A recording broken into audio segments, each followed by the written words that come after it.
মুসল্লিদের কণ্ঠে তাকবীর, দরুদ শরীফ ও জিকির, কেউ গাইছেন হামদ নাত।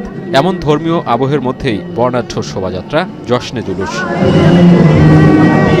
পবিত্র ঈদে মিলাদুন্নবীর এই আয়োজনে শামিল হাজারো নবীপ্রেমী মুসল্লি, যাদের কাছে প্রিয় নবীর জন্ম এবং ওফাতের পুণ্য স্মৃতিময় দিনটির তাৎপর্য অনন্য। একই সাথে মহানবীর অনুসৃত জীবন, আদর্শ ও শিক্ষাকে স্মরণ করারও মুহূর্ত। যদি দিন না থাকতো আর এই নবী সৃষ্টি না হইতো, তাহলে এই পৃথিবী তৈরি হইতো না।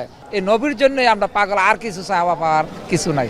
ওনার মোহাব্বত, হুব্বে রসুল, হুব্বুল্লাহ, এটা যদি আমাদের অন্তরে প্রতিষ্ঠিত করতে পারি, তাহলে প্রত্যেকের অন্তর থেকে হিংস্রতা, হাইওয়ানিয়ত দূর হয়ে যাবে।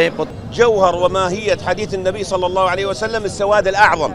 إذن السواد الأعظم هم الذين يفرحون ويحتفلون بمولده صلى الله تعالى عليه وسلم. Breaking news, Angela Cook Circle. জশ্নে জুলুসে অংশ নেন বিভিন্ন বয়সী মুসল্লি। ব্যক্তি ও সমাজ জীবনে ন্যায় ও সততা প্রতিষ্ঠা করাই ঈদে মিলাদুন্নবীর প্রকৃত শিক্ষা। আজকে আমরা এই উদযাপনে আসি, আমরা এখানে জিকির করছি, আমরা এখানে তেলাওয়াত করছি, আমরা এখানে লা ইলাহা ইল্লাল্লাহ মুহাম্মাদুর রাসূলুল্লাহ পড়ছি, and with this we are announcing peace. দিনটি উপলক্ষে বিভিন্ন ধর্মীয় সংগঠনের উদ্যোগে আলোচনা সভা, দোয়া মাহফিল ও কোরআন তেলাওয়াতের আয়োজন করা হয়।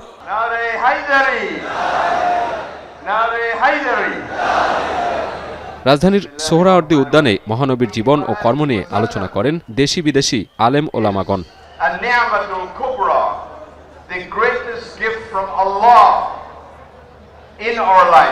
আলোচনায় উঠে আসে মহানবী সাল্লাল্লাহু আলাইহি সাল্লামের ন্যায় বিচার, মানবতা, সহমর্মিতা সহ মক্কা মদিনার জীবনের আলোচিত নানা দিক।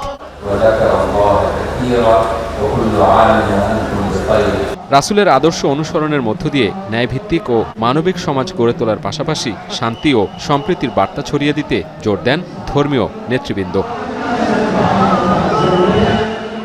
মহানবী হযরত মুহাম্মদ সাল্লাল্লাহু আলাইহি সাল্লামের রেখে যাওয়া আদর্শ শুধুমাত্র ধর্মীয় অনুশাসনের মধ্যেই সীমাবদ্ধ নয়, বরং আজকের এই পবিত্র ঈদে মিলাদুন্নবীর জশ্নে জুলুসে অংশ নেওয়া মুসল্লিরা বলছেন, মহানবীর দেখানো পথ মানব মুক্তি এবং সম্প্রীতির বন্ধন দৃঢ় করার একমাত্র পাথেয়।